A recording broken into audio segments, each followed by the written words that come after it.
You're listening to Startup Recruitment Failures. Behind every successful founder lies a tale of recruitment ups and downs.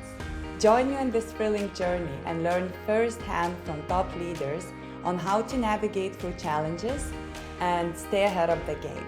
We all make mistakes, but the real growth happens when we learn from them early on. Hello, Juozas.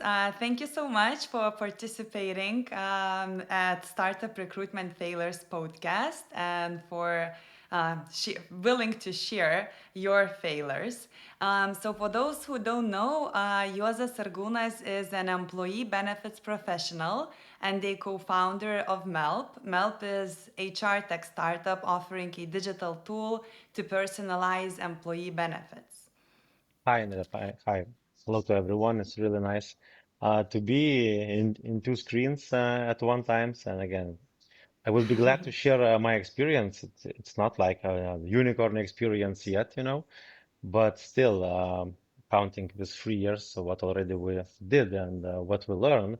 I'm sure that for those who just want to do startups will be some great experience, not to do something or maybe do differently. Learn what not to do. Yes. Great. So, could you please share the situation you had 2020, and as you just shared, it's Yeah. kind of happening the same. Okay, so maybe I will introduce like all situation quickly, and as we agreed, we will go maybe step by steps. What worked, what didn't, what was funny story.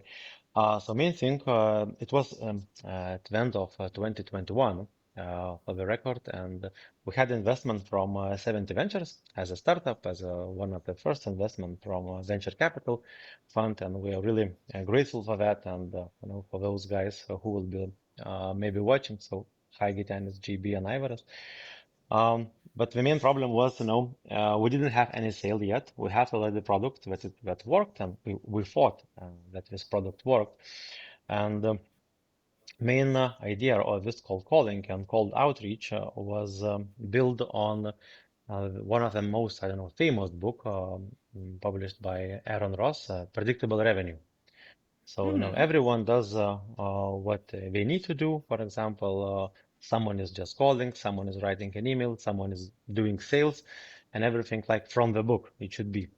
And for us also So, as you a literally use the book as the guidelines for your sales processes. yes, and GB, one of the famous, I don't know, sales guy prepared all, templates, everything.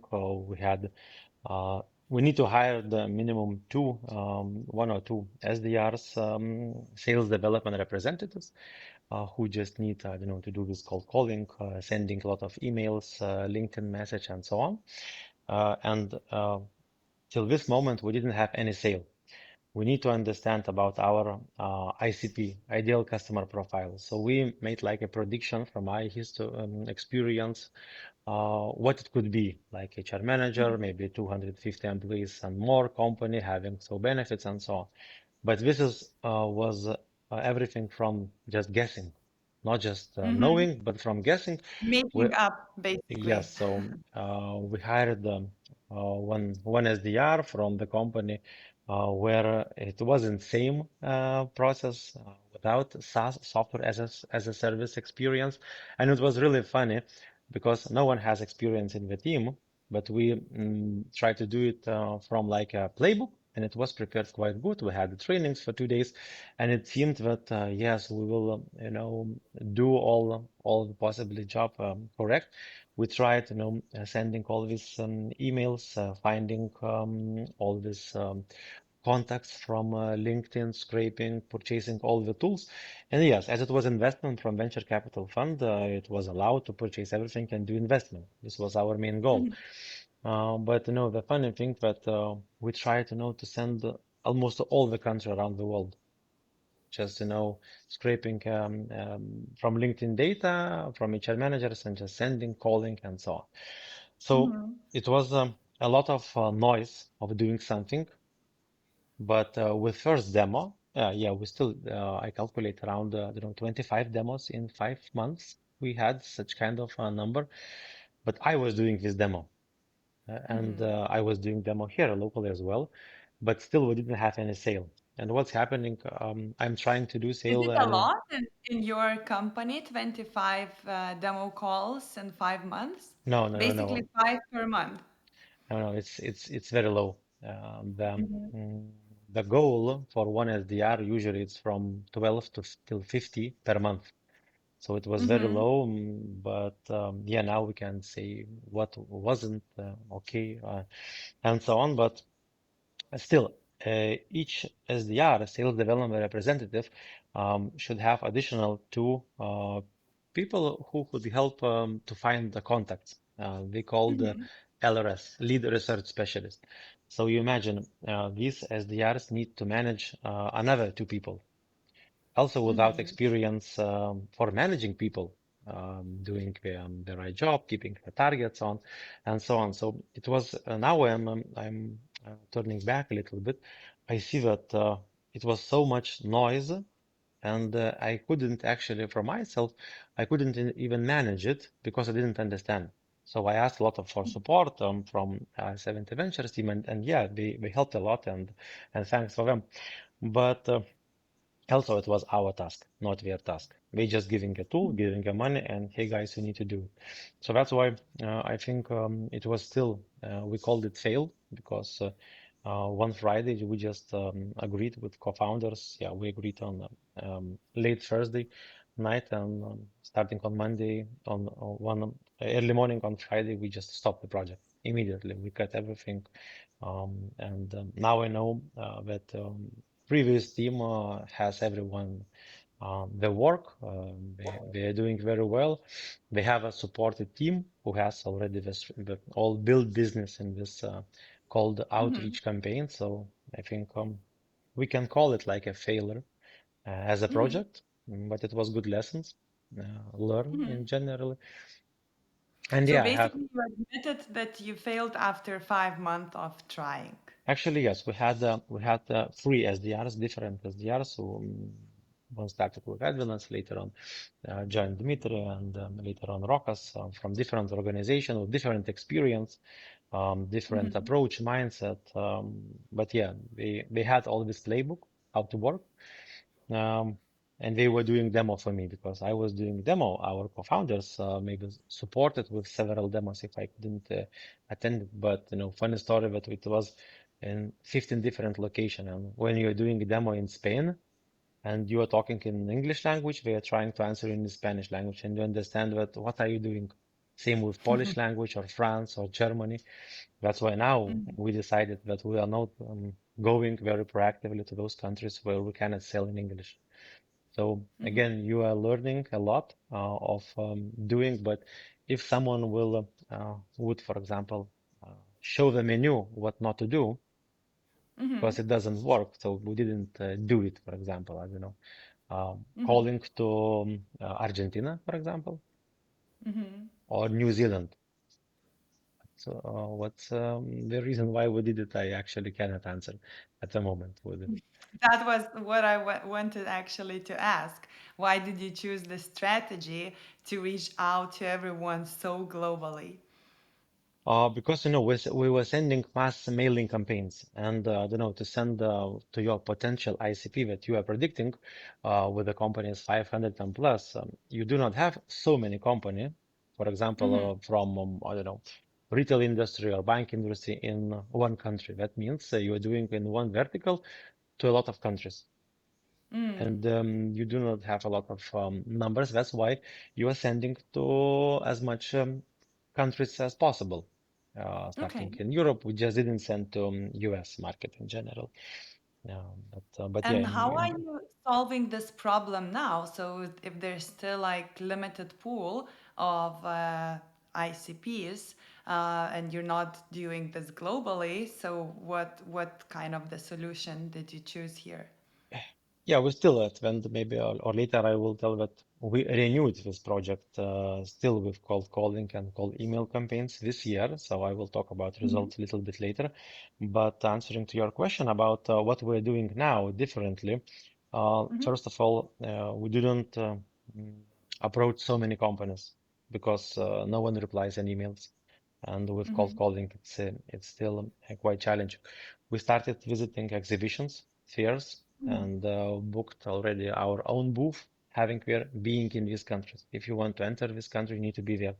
This is, I think, one of the main rule what we learn from our competitors, I don't know, peers in different HRM systems. So what they already someone already did it. So we're just trying to maybe repeat it or to do some copy of them. But yeah, trying even via diasporas, or even if, for example, we have our customers, I don't know, different verticals, so we're trying to reach them. For example, retail chains, or transport sector, or energetic sector, or different type of sector, but just trying to reach those persons via different channels. Okay. So Because this is more previously it was only emails, basically. mostly emails and calls. And yeah, also with what we saw from the market, that if, for example, I am writing an email and if I am doing a call as a co-founder, or I don't know, we name it sales director or whatever, and if sales development representative is doing it, so the reply ratio definitely is different. So this is very challenging at the moment. What I see from all cold calling, cold email, if you are, you know, with this title like sales development representative, it's more challenging comparing to like sales director or even account executive. Yeah, same as in recruitment actually. If you reach out to candidates from especially external recruiters account in comparison to the hiring managers like leads or managers like profile, so the response rate can be increased by 3 times actually. So there is a very huge difference. So looking back, what other mistakes instead of like reaching to everyone globally and maybe focusing more into certain countries, what other insights or learnings did you get from that experience? I think more research about the market. So this was, I think, one of the biggest mistake, just without knowing it. And again, you need to have any customer to understand why they are buying, because starting doing sales globally without maybe even having any sales locally, it's quite challenging. But maybe this is in this HR field, maybe with different products, it's much more easier. I really know very good examples from the market, even from our local companies that are selling in US market, in Germany or wherever. We don't care where they are. But is As it also where B2B? Because there is a huge difference to sell Yes, it B2C is. or It B2B is. It is. products. It is. But it's very niche and unique products. That, for Okay. example, has a very narrow ICP. That means you do not need, I don't know, spreading your message. Everyone just, I don't know, for marketing agencies or someone else who has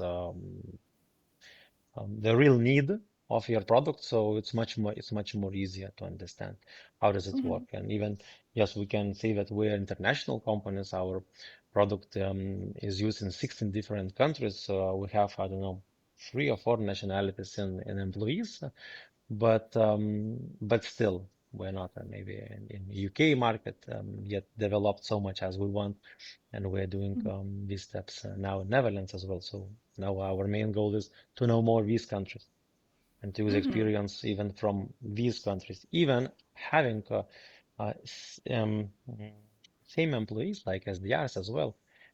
It's not like we closed and we will not renew it, but maybe it could be totally different comparing with previous activity. Jobrely now offers full cycle recruitment services, from creating a job ad to presenting shortlisted candidates after initial interviews. Fill out the project brief, and candidate profiles will be sourced for you. Connect your LinkedIn account, and a personalized messaging sequence will be sent from your LinkedIn account to all of the potential candidates. And after initial interviews, a comprehensive scorecard of shortlisted candidates will be presented. Visit jobrely.com and start a free trial. Well, when I'm thinking about the recruitment business development, I'm not sure whether same is applicable to employee benefit like platforms. Um, in our case, for example, the business development and sales are relationship based, right? So cold calling it barely works. you can try to do, and maybe, as you said yourself, to achieve very low response rate and even less like big interest rate. But when it comes to building the relationships and therefore, attracting the client, it's way easier. However, it very depends on the value of the services you are providing, right? Or the tool you are providing to the market. It's maybe sometimes it's not worth to invest so much into the relationships if the subscription fee is like 10-15 euros per month, right? So what do you think about this? This is very great idea, and definitely in HR field, relationship business, and I could call maybe more consultancy business. It's Mm-hmm. like software with consultants added, because Mm-hmm. you are trying to solve something to, I don't know, even will it be to reach all employees via communication channel, or giving you flexibility to select benefits, like Mm-hmm. via flexible benefits. So definitely, we didn't have, and we do not have, I don't know, the sale that someone, I don't know, online filled the form and they just click several buttons and they purchased. We will do it. This self-service will be for maybe a very small amount of employees, companies having, I don't know, 5, 10 or so. But when it comes to companies having, I don't know, even 100, 1,000 or 5,000 employees in total, so actually it's impossible. You need to be a partner, not just a solution as a software as a service. Mm-hmm. Because our contracts, are for several years, not like a half a year subscription just to taste a coffee or chair or whatever. Mm-hmm. It's product more for longer partnership. Mm-hmm. So I definitely emphasize and agree with you about as you comparing with recruitment, and it's challenging, because your team who is doing the sales actually uh, need to have experience working with HR managers, with CEOs, with decision makers. It's not Mm-hmm. like just, I don't know, selling something, some product. It's selling a Yeah. solution. So Yeah. this is challenging, and everyone, even talking when we're talking with venture capital funds, everyone is telling how HR it's not sexy, but it's for long term. So Mm-hmm. everyone knows it because we do not have a churn, or it's very low. That means if customers already join our company, join this partnership, so they staying long because they started to do their processes around Melp. So that's Mm-hmm. why we really like that, and we became I don't know, for 2 years contract, 3 years contract, and they extended. So this is totally different. Maybe sales cycle is a little bit longer Mm-hmm. comparing with other SaaS product, but So still what we kind see of that. people then do you need, then one needs in a sales team in order to build and strengthen the relationships, right? Because SDR role, it's totally different than really building a strong relationship with a potential client.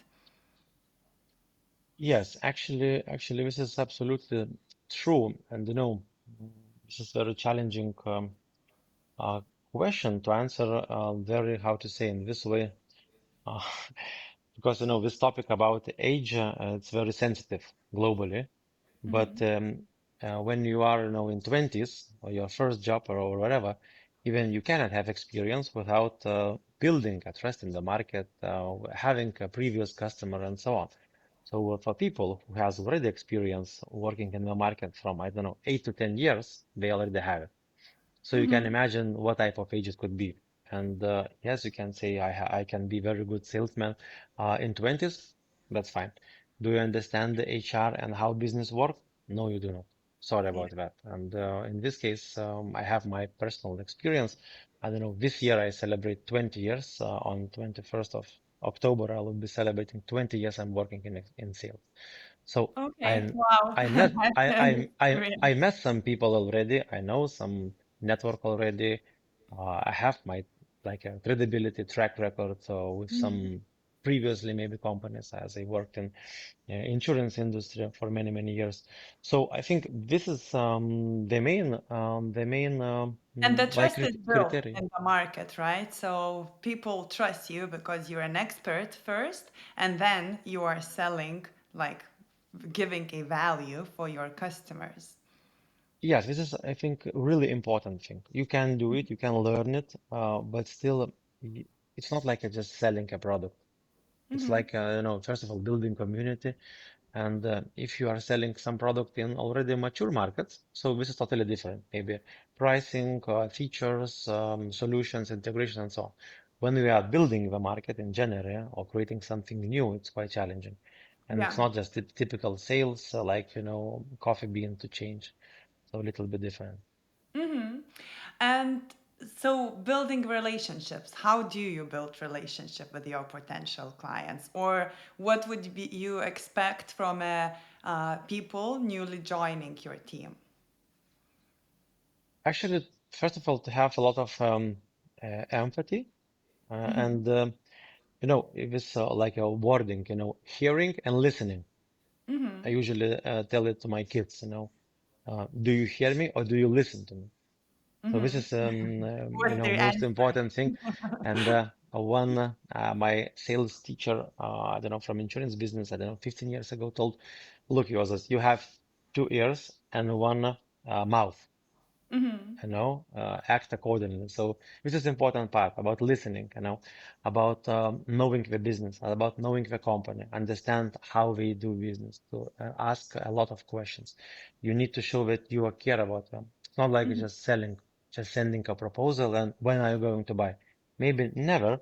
And from my previous experience, I was waiting for one contract for 7 years in a row. And after Oh 10 years, wow. I receive a call. Joseph, we have a budget. Let's go. That's fine. Mm-hmm. This is how you build this credibility and trust. And if you Mm-hmm. told something, you need to do. Doesn't matter, is it will cost to you or it will be some bad things, but you definitely need to do. So it's important part to build this credibility and the trust in the market, and just not in your local market, everywhere. Like, Mm-hmm. working business to business, but in general, it's working people to people everywhere. Definitely, Doesn't yeah. matter, will it be B2B or B2B to C.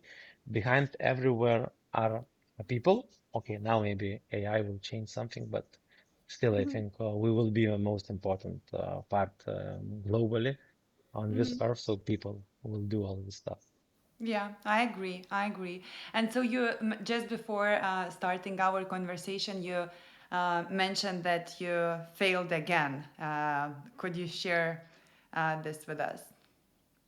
Yes, yes, actually, I could, and I will take a lot of responsibility on myself there as well, because we, mm, since this project was stopped in 2022, this year, early spring, we renew it, and we Hmm. thought that we will manage to do it. Yeah, with again. Um, right person who could lead it and try to do maybe just several markets, not to go to focus globally. But there was a two problem. There was a two problem, I think. Why we failed again and we stopped it again, or we postponed it. How to mention we're still doing it, but very very low numbers of sending emails, LinkedIn message, and doing this cold calling because we didn't have success. We just have, I don't know, maybe. Uh, 18 or so demos in 7 months. So it was Hmm. very bad result. And I can tell Hmm. honestly, we failed, but I need to take a lot of responsibility on my own because at the moment I am also, in several roles as a sales manager, as a sales director, co-founder, and so on. So first of all, I need to manage people. I need to, I don't know, encourage them, teach them, work with it, Hmm. and I didn't spend properly time here. And this is Hmm. the problem. If you cannot spend time to your people, maybe do not hire them or do not create like this channel for sales. Hmm. And I think of those companies who has some successful stories of having these teams like SDR, CLRS. It works really. It works with other companies. They have mentors. They have people who is responsible for them Hmm. and takes care for them. I didn't care a lot. We thought that everyone is independent, like do it on your own. How do you manage? Talk with ChatGPT. Yeah, we'll discuss something. So I think it was one of the main problem. And other problem that we were doing mostly same what we did 3 years ago. Everyone is telling, we do not send a lot of emails because we are going to spam. Reply ratio is, I don't know, several percentage. I don't know. We had our most terrible month in June or July. We, I don't know, had around 300, for example, 50 dials in a week, and we had zero answering ratio. So the motivation of SDR also decreased a lot because even you do not have any conversation with potential customers. And if we had, so we listened and we enjoyed recording because we were happy to think about something. But even without any calls, how do you can I don't know have any information? Does it work? Is it your I don't know talking speed or so? What are you talking? But we do not Was have it conversation. literally calling on the phone or it was sending an email to arrange the call? No, it was sending emails and even doing cold calling for those Mm. companies who received an email, or even without sending an emails. We purchased all possibly maybe tools, and not in the market, but most famous tools. And we have all Mhm. sales stack, prepared, but doesn't work. We Mhm. purchased all databases and as we could. But still, this pickup ratio was very low, and people do not want to pick up the phone. Mostly, it's Mhm. in Netherlands and UK market. So yeah, it was quite tough time. That means even increasing number of emails or so, it doesn't help. We even try to record voice message, via LinkedIn, doing different type, doing testing, a lot of testing. So this help just to understand, your messaging, your Mhm. Yeah, sequence to and all the clarify scripts. it. Yeah. Um, but I don't know what need to be done or what need to be changed in this field. Maybe it still doesn't work in HR tech with our product, and maybe that's fine to agree on that. Mhm. We're thinking about as well, and we definitely had have better ratio of success from exhibitions, from partners intros, or yeah. So this is maybe the rule that we will not do in general, Mhm. and maybe Okay. that's fine. So basically more switching to like more like personal touch and relationship building in person, right? Instead of like cold calling without no one knowing you before. And also being locally, and if we will have, and we will for the next year, we have this goal, and we will do hiring people similar to me, who has, I don't know, 10 years, 15 years of experience working in HR. So, you know, if here I can calculate, I don't know, maybe 500 people I know in HR field, say maybe in UK market, someone knows, I don't know, 200 or maybe 2000 people from previous work in HRM or recruitment agency and so on. So it's a huge market. So maybe this will help as well. And we believe on that. And from, I don't know, from competitor side, from other businesses, we see that it works. So why to think something new, something extraordinary if you can do those small steps that already was done? Yeah, makes sense. Makes sense. Great. And so to finish up, I usually ask all my guests imagine if a freshly born startup founder would come to you and they would be interested in starting B2B sales. What would be your number one advice to them? First of all, start selling yourself first to understand how it goes. Do not rely on any people. Unfortunately, it is, and I can admit that. All startups can start doing scalability when someone can sell your product, but you are knowing the best your product, your solution. Can it be, I don't know, with very low premiums or so, but you need to have customers. You need to understand why it is, and without that, it's quite challenging to do. Like one guy, I think, Ahan, it was from Personio, CEO and one of the co-founder, one of the famous company in Germany. So he mentioned that first the contract he sold and signed on his own to understand. So I'm trying, to understand from our own experience. So it's similar, but now already we have already employees who are starting doing sales, and I think this is the beginning for our scalability globally. But Okay. start doing sales on your own, day and night. Don't sleep. This is so true. This is so true. Like in my experience as a recruiter, I remember hiring so many salespeople for founders who just started a new business or launched a new product. And so they hire someone, they try to work with them for at least 6 months, and then they fire everyone and start selling themselves, right? And just after that, when they clarify the message, the ICP, and the channel, how to reach them, just then you actually, first of all, know who to hire, because what of kind of the qualifications they need, and it's easier then to onboard the person, because to expect that someone else would come and to find this path for you, I think it's a little bit naive, unfortunately. Absolutely, absolutely. And I do not believe if someone can do it, so I will be happy for them and I will ask, how did you do? But Miracles actually, happens. you know miracle happens, and I'm really happy that someone will do it, and I will be happy to learn from that. But what I yeah. see from our experience, I visit actually in 2.5 years around 500 companies or so. I did Mhm. personally so demo, so um, I know how it works. I know, Mhm. my statistics, my ratio, my closing ratio. I know very well. So and no one can tell me that it's impossible to sell.